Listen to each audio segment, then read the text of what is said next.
एक लड़के ने रात को अपने फोन में एक मेमेज बनाया। उस मेमेज में था कॉकरोच जनता पार्टी, क्योंकि हम सर्वाइव करना जानते हैं।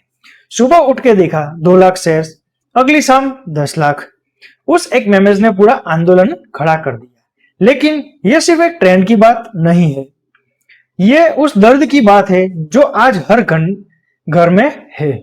जहां एक ग्रेजुएट बच्चा घंटे भर ऑनलाइन फॉर्म भरता है और रिजल्ट आता है, वैकेंसी नहीं है, या तो फिर एग्जाम ही लीक हो जाते हैं। तो आज का सवाल यह है, क्या एक वायरल आंदोलन सच्ची में इंडिया की इकोनॉमी को हिला सकता है, या ये सिर्फ एक लाइक और शेयर के लिए किया गया ही रहेगा?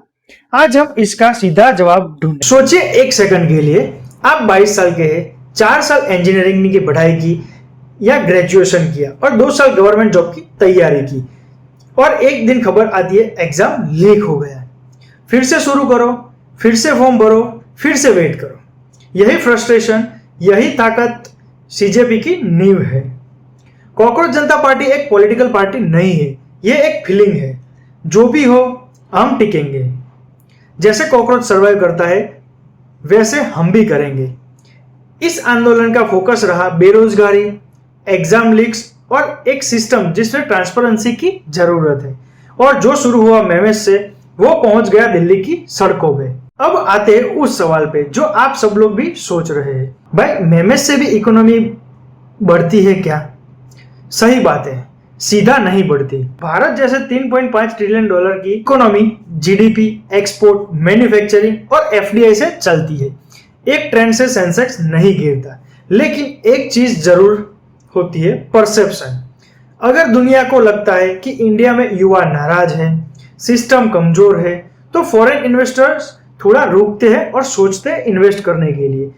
और डायरेक्ट असर की बात करें तो अगर यह आंदोलन जेन्युइन शिक्षा और रोजगार सुधारों की तरफ ले जाता है, तो वो इंडिया की ह्यूमन कैपिटल को मजबूत करेंगे।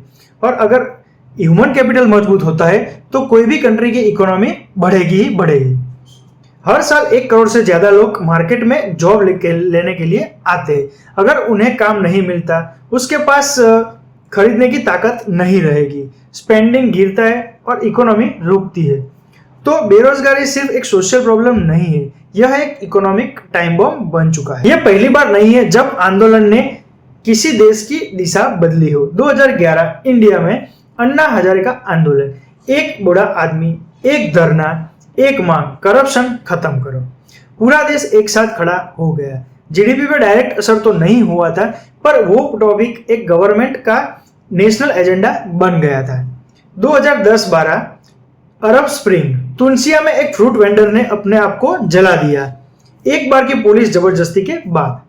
और उसी 1 घंटे ने इजिप्ट, लीबिया और सीरिया में एक आंदोलन खड़ा कर दिया, और उस आंदोलन से पूरा तीनों देश जल उठे। और उसके बाद ये हुआ कि कुछ जगह पे डेमोक्रेसी आई, कुछ जगह पे अनहद विनाश हुआ, मतलब बहुत ही नुकसान हुआ था। और उसके बाद क्या हुआ कि आंदोलन जो सिस्टमेटिक नहीं चल रहे थे, वो आखिरकार इकोनॉमी भी बिगाड़ सकते हैं। दोस्तों, इंडिया आज दुनिया की सबसे युवा आबादी वाला देश है।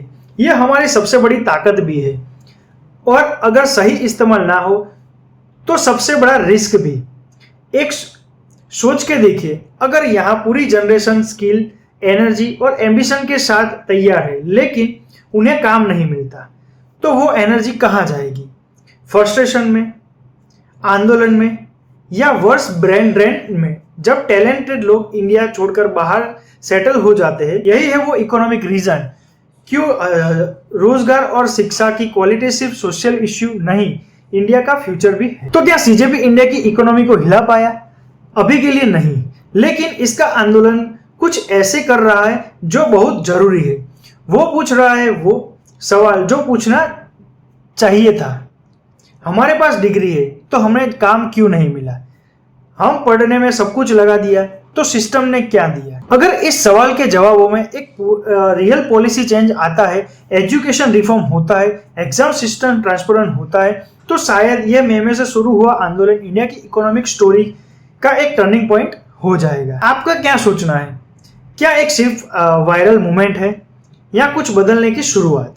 कमेंट में जरूर बताइए। और अगर आपको लगता है कि ये वीडियो काम आ सकती है किसी दोस्त को, किसी भाई बहन को, तो जरूर शेयर करें। स्मार्ट रूपीज को सब्सक्राइब करें, क्योंकि इंडिया की इकोनॉमी समझनी है तो सही जगह आना पड़ेगा।